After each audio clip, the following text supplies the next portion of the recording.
Hai Sobat Jam Vlog, kembali lagi sama gua Antoni Saputra. Hari ini gua bersama Om Giovanni Suhendi. Bang udah pulang? Nah, baru pulang. Luar Baru biasa. pulang kemarin. Tapi diam-diam aja. Baru pulang langsung kita todong. Pas banget. Kan gue banget. rencana kemarin tanggal 24 ya. 24 sampai sini. Kalau 24 sampai sini nggak ketemu gua belum. Oh belum. Gua 25 baru nyampe Jakarta. Oke. 26 gua baru nyampe Pekanbaru. Hari ini 27. Oke. Pas banget. Namanya jodoh nggak kemana. Padahal udah telat banget, gue pikir waduh Nggak ketemu kan? nggak ketemu. Iya. Dan ternyata bisa ketemu.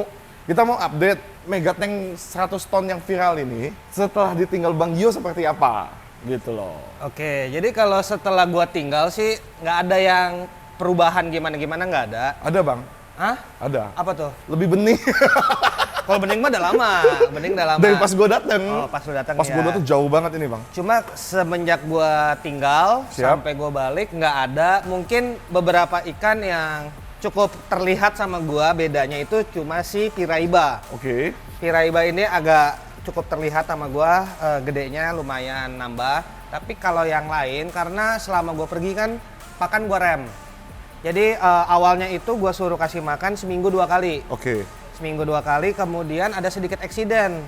Gue liatnya marah. Uish. Semua ikan dikejar-kejar sampai dia ngehajar salah satu piraiba gua. Lukanya dalam.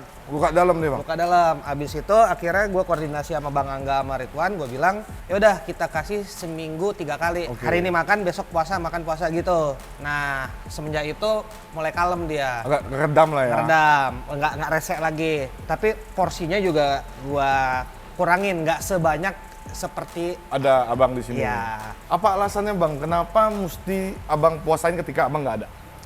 Ya kan pertama, kalau gue sih lebih belajar ke pengalaman sebelum-sebelumnya ya. Jadi Oke. ya intinya ikan itu lebih banyak yang mati overfeed dibanding underfeed.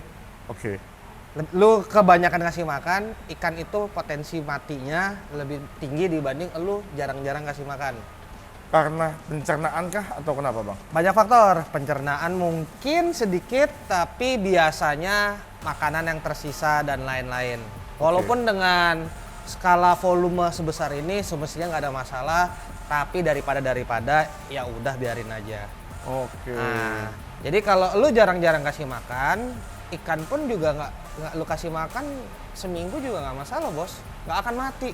Seminggu sekali lu kasih makan, terus seminggu 2 kali nggak akan mati. Nggak akan mati. Tapi lu kasih makan tiap hari berpotensi matinya lebih tinggi. Lebih cepat mati si ikan. Kotoran. Ya, oke, itu biasanya lebih ke mengenai ke kualitas air jatuhnya. Makin banyak makanan, makin banyak berak dan kotoran dan lain-lain. Oke. Biasanya kalau filtrasi tidak mumpuni itu kena. Langsung tuh. Kalau di sini insya Allah sih enggak. Pertama Oke. dari filtrasinya udah lebih dan volume airnya luar biasa Besar. dan volume jumlah ikan juga nggak banyak. Tapi di situ gue lebih menjaga aja karena paling aman ya seperti itu. Walaupun bisa aja gue kasih setiap hari, cuma yang paling teraman ya seperti itu. Nah, jadi ketika memang nggak dikasih makan dan segala macam, tetap ada pengurasan air atau enggak sih selama abang Gue kan pergi? pakai auto drip. Tetap auto drip jalan tapi nggak ada Auto kuras-kurasan. Enggak. Gue nggak pernah nguras air kan. Ini? Nggak pernah. Cuma maintenance filter aja berarti ya Iya, Bang? semua Oke. kan udah secara nggak langsung otomatis. Nah, untuk maintenance filter itu biasa abang lakukan berapa lama sekali? Ada maintenance besar, maintenance kecil. Oke. Kalau maintenance besar itu berarti emang ngebersihin semua media yang ada di dalam filter. Semestinya sih 3 bulan sekali. 3 bulan sekali. Nah, prosesnya juga sebentar dan nggak ribet karena Oke. semua udah tinggal buka tutup keran. Gua udah buat 2 video gitu. Oke. Nah, untuk maintenance kecil cuma ganti busa, kayak lu ganti busa akuarium. Oke. Udah, nggak ada. Yang di atas yang wet dry-nya Yes. itu. Udah selesai. Selesai. Oke. Nah, tinggal mingguan anggota gua lapacnya dari dalam. Selalu nyemplung ke dalam. Yes, harus. Kalau izin Bang, aku mau nanya belajar. Kalau ini kan abang sudah biasa untuk masuk dalam untuk lap kaca ya kan, dan nggak ada penjepit kaca yang bisa jepit kaca ini. Udah pasti ya. Nah, jadi pada saat mau masuk itu kiat-kiatnya apa sih ketika mau masuk ke Oke, dalam? biasanya kalau mau Megatank. masuk, pertama kan gua kan ada tangga. Siap. Jadi turunin tangga. Pas ikan turun tangga, biasanya mayoritas mereka pada minggir. Oke. Yang biasanya nyamperin pari sama arapaima. Oke. Nah, jadi nanti turun kita pelan-pelan, ya udah turun gitu aja Mereka sih. geser pelan-pelan. Oke. Geser pelan-pelan, tapi yang lainnya biasanya ini dia. Ada untuk mensterilkan diri dulu atau apa segala Yang macam? jelas nggak boleh mandi, nggak boleh pakai ini. Sabun? Jadi, iya. Oke. Jadi emang biasanya si Reza kan yang gue izinin masuk pun hanya terbatas orang. Oke. Yang salah satunya namanya Reza. Siap. Ya kasarnya lu baru bangun tidur lah, lu baru masuk sini. Oh. Jangan mandi dulu, sampo, sabun, parfum, nggak boleh. Oh, nggak boleh semua yang Nggak boleh. kimia-kimia nggak boleh melekat lah ya. Sebenarnya diadu dengan volume air ini kecil kemungkinan, tapi Menjaga. menjaga. Nah, Oke. tapi ya gitu. Nah, kalau yang gue izinin masuk pun juga cuma Reza, gue dan Bang Angga. Oh, Selain itu gue nggak bertiga. ngizinin orang lain masuk. Karena agresivitas Nah, ikan. karena dua, satu takut orangnya, satu takut ikannya. Oke. Orangnya di sini kan kita ada ikan pari. Siap. Kalau orang nggak biasa, udah kena mental duluan, kerasa gerusung atau gimana, kasihan. Oke. Bisa keserang ikan pari. Betul. Kalau dekat arapaima, orangnya kaget, arapaima kaget, dia hajar, Selesai. selesai. Kedua, ikannya takutnya dia gerasa gerusuk, gue lihat gua kaget, nabrak, ini nabrak. Oke. Jadi kita mempertimbangkan orangnya dan ikannya. Tapi kalau si Reza, dia ikut gua itu semenjak gua awal belajar main ikan. Jadi dia itu ngurus ikan, bukan ngurus sih, udah ngikutin ikan ini semenjak mereka kecil. Oh. Jadi lu melihara anjing dari kecil sampai gede, rasa takut lu kurang dibanding tiba-tiba lu datang ada anjing gede. Oh iya, betul. Ngerti kan? Iya.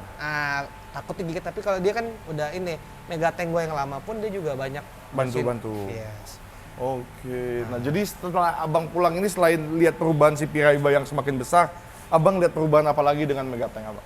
Nggak ada sih, semuanya sesuai biasa. Sebelum keberangkatan? Ya, sehat-sehat semua. Jadi begitu gua nyampe kemarin, yang pertama gua lakukan itu gua suruh Ridwan kasih makan. Gua melihat feeding respon semua aman, ya udah gua tidur nyenyak. Begitu sampai Iya, langsung lihat feeding responnya? iya. Itu dulu. Soalnya Biasa? kan selama ini kan gua kan minta update doang.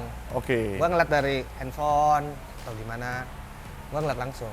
Oke. Nah, jadi selama Abang punya yang kayak begini yang gede nih ya, Bang ya. Hal yang tersulit apa sih, Bang? Ketika punya Megateng 100 ton ini? Nggak ada yang sulit sih. Nggak ada yang sulit. Malah ini lebih susah ngurusin akuarium gua dibanding ini. Karena ini sudah trial and error di Megateng pertama.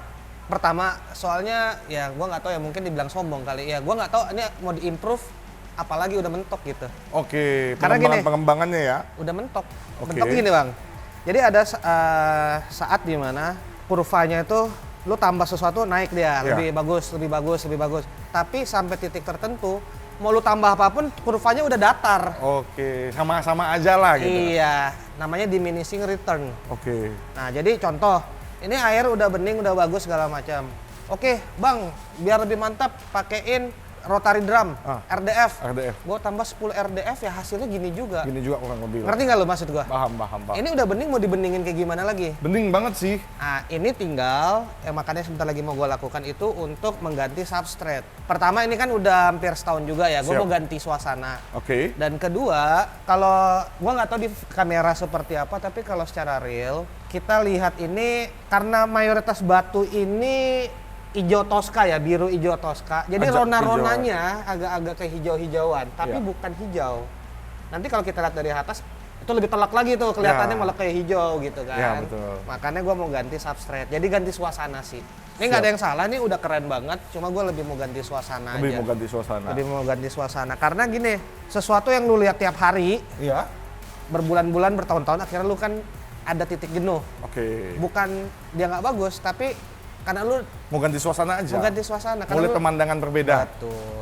Nah, selain itu kita mau coba lihat ikan yang sudah lama banget kita nggak pernah lihat nih. Apa? Terakhir kali kan kita lihat goli itu yang kita angkat bareng. Barang. Ah.